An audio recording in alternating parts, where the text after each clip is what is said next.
dasar hukumnya ada ya, Undang-Undang Nomor 8197 ini untuk yang apa ya, perusahaan ya atau perdagangan konsumen. Kegunaan yaitu melindungi pengguna dari aturan ya. Jadi si pengguna ini uh, ada pengguna, ada administrator, dan ada juga manajemen ya. Jadi di sini semua dilindungi. Kemudian menetapkan petugas keamanan untuk pengawasan, penyelidikan, pemeriksaan, membantu mengurangi resiko yang mungkin ya. Jadi ketika ada apa sudah ada payungnya ataupun ada ininya. Security police atau kebijakan keamanan adalah definisi tentang keamanan bagi suatu sistem. Sistem ini adalah pada proses perencanaan, proses, standar, dan petunjuk yang didokumentasikan. Untuk suatu organisasi ini ada perilaku anggota, ya, perilaku keamanan, ada sistem eksternal, musuh, juga oleh data publik. Pengertian lainnya, security policy adalah sebuah dokumen keamanan yang berisi prinsip strategi tentang berbagai cara. Nanti kamu perhatikan coba kalau kamu punya apa ya, Google kayaknya ada security policy-nya. Kalau sosial media pun ada ya. Ada nggak ya? Misalnya contoh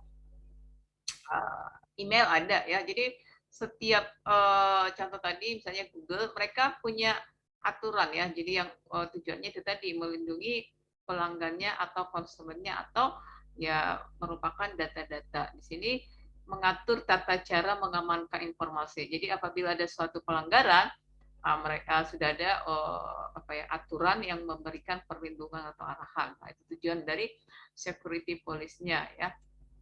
Tujuan dasarnya adalah melindungi pengguna dari informasi, ya, melindungi pengguna dari informasi. Jadi ketika misalnya kamu bersosial media melakukan apa namanya, pemecah belahan atau membuat pemecah belahan atau membuat sebuah provokasi, itu bisa diidentifikasi oleh si sosial media. Kenapa? Karena mereka memiliki perangkat ataupun pengawasan ya.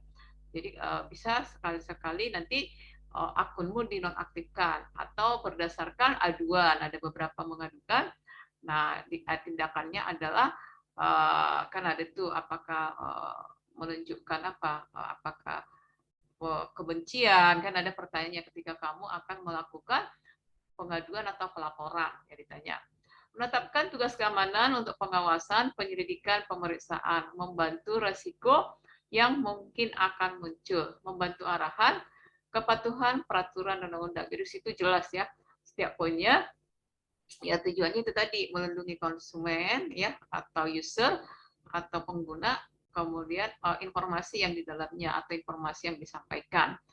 Jadi jelas ya misalnya di Facebook itu oke, bisa apa namanya say hi atau memberikan informasi, tapi ada rule-nya, ada aturannya. Pihak yang menggunakan IT security police adalah manajemen pada semua tingkatan, ya, middle, low sampai high-nya, ya. Jadi tidak ada karena di atasan jadi tidak bisa. Technical staff, sistem administrator dan lainnya. Kemudian pengguna user. Pengguna internet belum bisa bersentuh maya dengan tenang karena cukup banyak ancaman. Nah, ketika disampaikan ketika kamu online ataupun ketika kamu melakukan searching ya, berhati-hatilah karena ada malware, phishing, ransomware hingga ancaman trojan. Tadi nama-nama virus ya. Menurut penelitian Kaspersky ya, Threat Intelligence Portal, ancaman yang paling berbahaya itu ada 3, virusnya Trojan, backdoors, dan dropper ya. Kenyataannya peneliti ini belum fokus ada terhadap 3 ancaman tersebut. Temuan lainnya mengidentifikasi ada ancaman memasuki hash ya. Jadi tidak hanya ketika berselancar ataupun online, tapi melalui hash jaringan ya. Hash, alamat IP, domain atau URL. Pengguna menemukan informasi di situs web. Jadi mereka mencari informasi itu berdasarkan linknya, domainnya, IP address-nya. Maka berhati-hatilah kalau online ya gunakan di satu perangkat ya. Kaspersky Tree Intelligent Portal, titik akses tunggal yang menyediakan semua data wawasan serangan cyber untuk intelijen perusahaan yang sudah ada 20 tahun. Jadi apalagi untuk yang namanya seperti transaksi, ada pembayaran, melibatkan pembayaran, mata uang. Nah, berhati-hatilah apabila kamu melakukannya secara online ya. Kemudian dalam penelusurannya Kaspersky ini juga menyampaikan adanya backdoors 24%, Trojan Dropper 23%, malware yang paling diidentifikasi yang sering mengganggu ataupun mengancam itu adalah ransomware, adware, spyware, and pengunduh ya. Jadi ketika misalnya kamu mau mendownload, hati-hatilah karena di situ seperti terselubungi, dimata-matai. Nah, hadirlah si virus tersebut. Kehadiran ancaman itu merupakan seperti Trojan, backdoors, droppers. Mereka punya versi masing-masing. Cara merusak ataupun mengancam ataupun membahayakan laptop kita ataupun URL link ya. Setelah diaktifkan, Trojan dapat memata-matai aktivitas pengguna, mencuri data sensitif ya itu tadi bisa akun bank, apalagi ya yang namanya data sensitif ya. Mengatur akses pintu belakang ke mesin pengguna. Jadi dia semacam mencari celah nanti yang digunakan untuk melakukan itu tadi pencurian data ya. Backdoor jenis tertentu dari Trojan bertujuan menginfeksi sistem tanpa pengetahuan pengguna. Jadi seakan-akan sistemnya sudah misal low atau tidak lambat ya, tapi sebenarnya sudah diinfeksi ataupun sudah dikena virus. Setelah terinfeksi, backdoor ini dari jarak jauh mengambil alih mesin, menjalankan program, menghapus data, mencuri file rahasia. Nah ini dia, apalagi itu untuk website pemerintahan ataupun website-website yang memang kepentingan umum ya. Jadi dia diam-diam dia masuk, kemudian dia mengambil si backdoor ini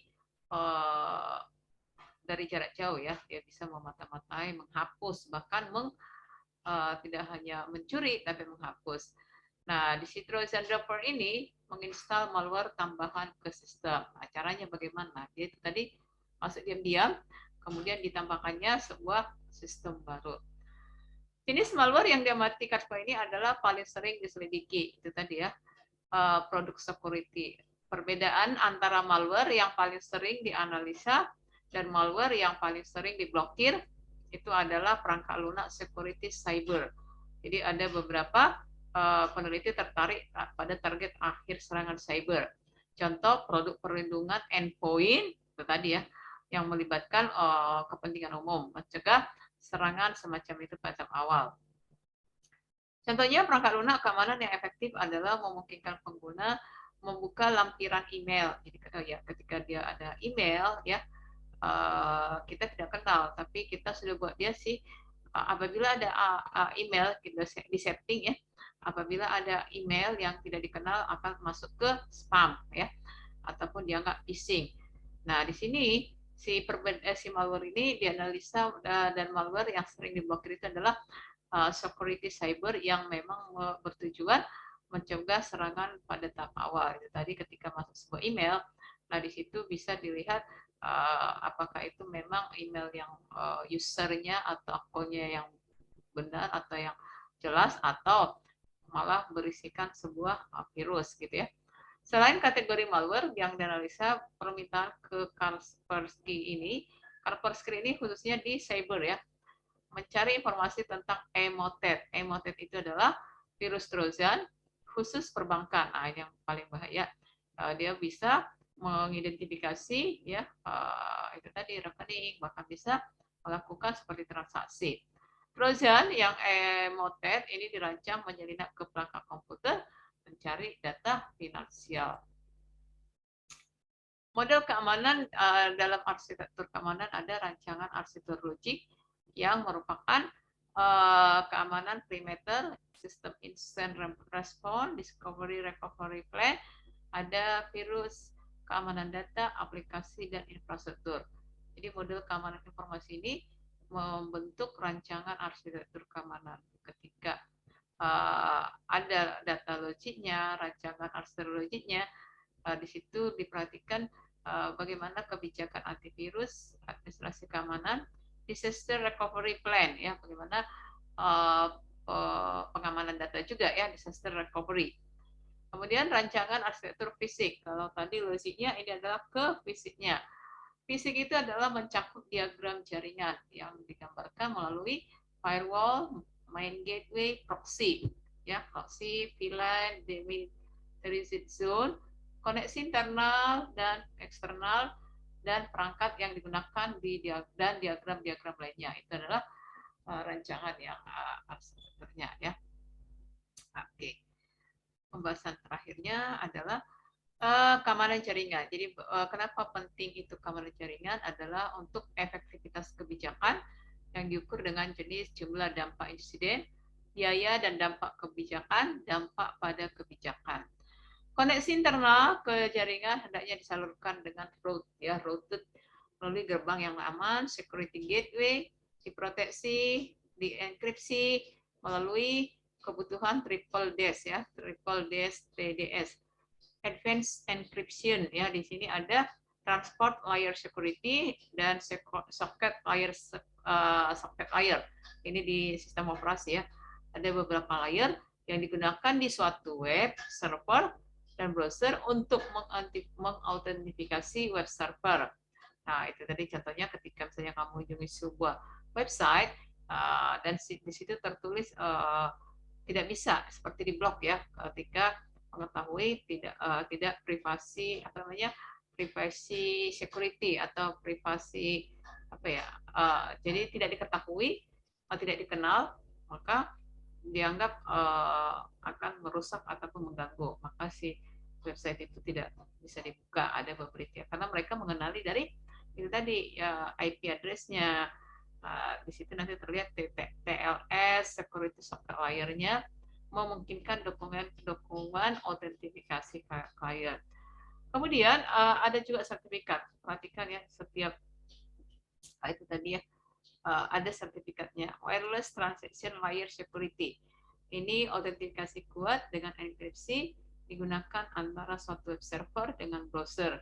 Jadi ada web servernya, ya, server untuk webnya, lalu ada nirkabel mobile-nya. Ini adalah contoh telepon seluler, PDA, dan sebagainya. Jadi wireless transaction layer security ini dan transport layer security ini merupakan standar AES, ya, Advanced Encryption Standard, yang memang digunakan untuk keamanan jaringan.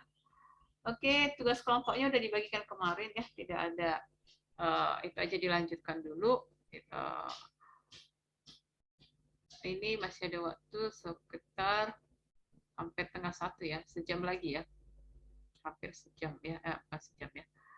Oke, ada pertanyaan? Tugas yang kemarin ada pertanyaan untuk tugas kelompoknya? Kelompok udah ada, tinggal bagaimana membuatkan tugas kelompoknya sudah ada, presensi kehadiran. Tugas kelompoknya sudah ada, ya. Presensi kehadirannya ini tadi, ya, kenapa semakin hari semakin jadi berkurang, tapi si Hari Rosan udah hadir. Tugas kelompoknya itu apa, ya, kemarin, ya, kita perhatikan dulu, masih ada waktu. Worm, ya, virus komputer yang tidak terlalu berbahaya, ya, email. Kalau misalnya ini seperti virus bisa kita lihat, kita jinakkan, bagaimana, kan, gitu, kan. Nah, ini karena ini adalah buatan manusia, untuk mengamankan virus ini, gunakanlah antivirus. Sekarang antivirusnya yang mana? Yang berbayar kah, yang lebih akut, atau bagaimana cara efektifnya menghindari virus ini? Satu, selalulah install ataupun pasang atau gunakan antivirus di laptopmu. Yang kedua, selalu lakukan scanning. Jadi antivirus itu selalu bekerja. Trojan, jenis virus komputer dengan kemampuan mengontrol, mengendalikan. Nah, ini tadi Trojan. Trojan lagi punya perkembangan, ada beberapa jenisnya, Dropbook misalnya, seperti itu, kan. backdoor. Backdoor ini adalah jenis virus komputer yang turunan si Trojan yang menyerupai file. Ini filenya nanti bisa mengganda atau menduplikat. Worm ini juga virus komputer tidak berbahaya, namun apabila diteruskan akan dibiarkan akan si virus ini membuat penyimpanan komputer dengan cepat. Nah, itu dia. Loh, komputer saya kok cepat full ya? Padahal kan kalau diperhatikan nggak dia apa tuh use stage-nya masih banyak. Nah, itu dia. Sudah dimasuki oleh si virus ya. Bisa jadi satu space hard disk cepat penuh, kedua apa namanya loadingnya lambat ya. Trojan ini background Rokui. Virus Rokui cukup berbahaya karena dapat meniru seolah-olah menjadi antivirus sungguhan. Jadi seakan-akan dia virus ini kan penyakitnya, kemudian untuk mengendalikan atau mematikannya ya atau mencegah si virus ini bekerja digunakanlah antivirus. Nah, si Rokui ya bekerja dengan seakan-akan memang bertindak seperti antivirus, namun sebenarnya dia adalah virus, gitu ya. Hari, virus spyware. Spyware adalah install secara diam-diam oleh hacker. Nah, ini dia tadi ya. Jadi hati-hati, jangan pernah menyerahkan IP address laptopmu atau apapun, karena dengan begitu itu bisa di remote ya, dari jauh bisa dikerjakan ataupun di apa itu namanya? Ya ini tadi diam-diam dia membuatkan menempel atau memberikan si virusnya bekerja. Tujuannya mungkin kamu mau mengambil data atau itu dia pencurian data ya. Virus, rootkit, spyware, udah rootkit. Rootkit jenis malware yang tersembunyi yang dirancang menyembunyikan keberadaan proses atau program. Itu tadi rootkit ya. Kalau tadi spyware untuk beriklan kurang begitu bahaya karena tidak melakukan pencurian data. Oke. Itu dia beberapa pembahasan kita. Kita mau melihat, oh ya ini ada tugas ya, si Sasmita. Sasmita dengan si Priti. Priti ya. Oke. Ini adalah PGI. Ini kan udah semester 6 ya. Kira-kira ada kemarin yang ikut untuk akreditasi dari kelas ini? Ada. Siapa yang ikut? Rafin. Ada, Bu. Apa pertanyaannya sama Mama kemarin? Akreditasi. Apa? Lupa. Lupa. Lupa, Bu. Tapi ada kamu ditanya? Ada, Bu. Satu-satu ditanyain. Oh ya? Oh iya, ada kata apa itu? Ada satu orang, kamu semester berapa? Semester 7 katanya. Siapa itu? Ada emang? Menjadi semester 7. Kayaknya nggak ada lah, Bu. Nggak ada ya? Oh, kata Bapak itu, kok mahasiswanya ditanya, sekarang semester berapa kamu? Semester 7, katanya gitu. Kalian ke kampus atau by Zoom seperti ini? Ke kampus, Bu. Tapi lewat Zoom juga. Oh, udah diarahkan ya? Iya, kata asesornya mahasiswa ditanya, semester berapa sekarang? Semester 7. Kami sampaikan mungkin si mahasiswanya bisa jadi gugup kan? Bisa jadi gugup atau memang oke, Sasmita Priscila Preti. Oke. Oke, itu aja. Ini tugasnya ya. Kelompok 1, kelompok 2 masih ada waktu. Ini kan di pertemuan ke-7 nanti. Kalau bisa nanti ini presentasi aja ya. Jadi terlihat sebelum kalian kirimkan ke Ibu, eh, dipresentasikan aja dulu ya, jangan dikirim dulu supaya kita lihat memang dikerjakan atau enggak. Setelah nanti dipresentasikan, di by Zoom seperti ini aja. 10 menit enggak, 5 menit pun udah lama. Baru nanti kita apa itu namanya? Baru nanti dikirimkan ya. Oke, ada pertanyaan yang lainnya? Rafindran. Nanti Rafindran ini apa ya? Apa namamu ya, Ibu masukkan satu ya. Untuk apa? Ibu perlu nama untuk tim peneliti kampus. Kami itu kan tiap semester meneliti ada 2 orang, harus melibatkan. Iya kan? Ada tanya kampus Merdeka kemarin. Kampus Merdeka nggak ada, Bu. Cuman Ah, yang ditanya ada ikut dosen penelitian apa enggak katanya. Iya. Oh ya, ada siapa kemarin Sasmita? Kelas ini siapa ya? Ada si. Oh, kamu pernah sama siapa ikut?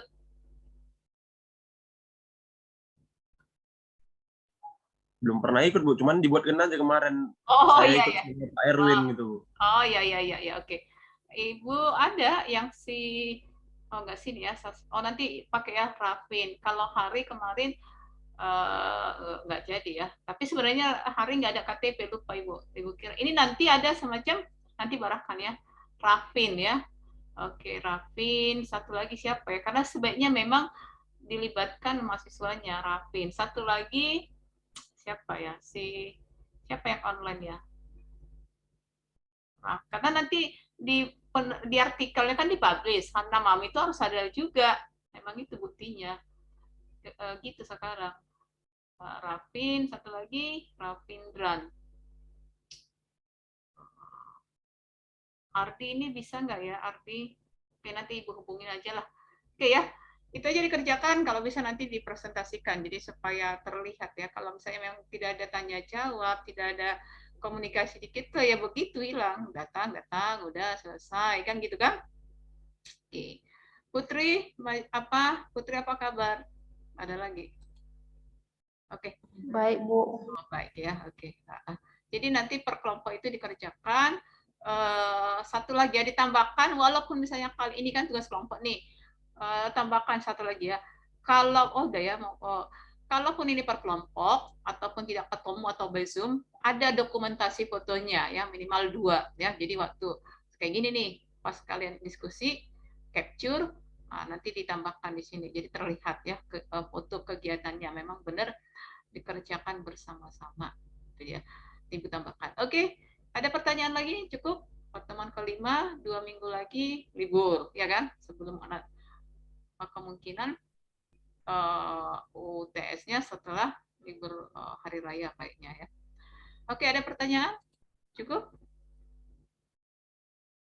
Cukup ya? Cukup Bu. Oke, terima kasih. Kembali ke Gizi. Selamat pagi jelang siang.